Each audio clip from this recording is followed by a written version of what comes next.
培養人民素養，聯繫國家未來。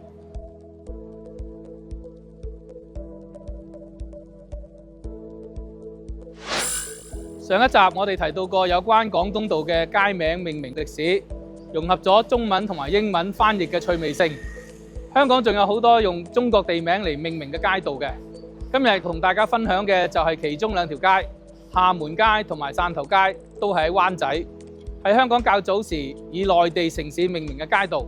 1900年初，莊士敦道建成電車路之前，廈門街同埋汕頭街一帶都係碼頭同埋倉庫。後嚟隨住填海工程嘅發展，碼頭逐漸變成內陸，附近嘅兩條街因此都以當年嘅貨物運往南中國口岸度命名，就係而家嘅廈門街同埋汕頭街啦。廈門街嘅英文譯名 Armon Street 中嘅 Armon 就係直接取自閩南話中廈門嘅發音。廈門街連接皇后大道東同莊士敦道，西面係汕頭街，東面係利東街。而旁邊嘅汕頭街，佢嘅英文名 Sholto Street 就係潮州人稱呼汕頭市嘅潮州音韻 Sholto。汕頭街全長係130米，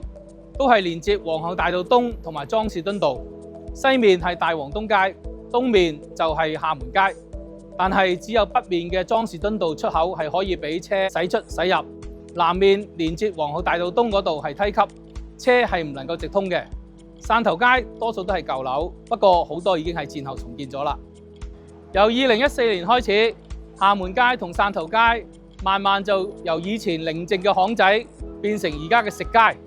喺呢度我哋可以見到唔同種類嘅餐廳，包括地道嘅茶餐廳、日式咖喱、漢堡扒，亦都係好多年青人過嚟打卡嘅烏胡同，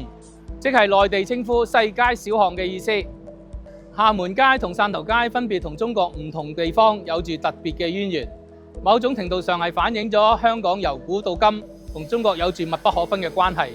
見證住香港嘅歷史文化同經濟變遷，值得細心品味同深入探索。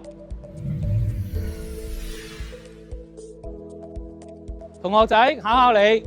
你哋喺屋企或者學校附近有冇發現到一個以中國地名或城市名嚟命名嘅街道呢？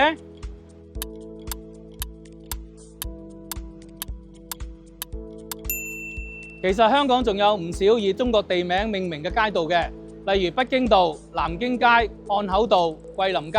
九江街等等。大家平時記住多啲留意啊！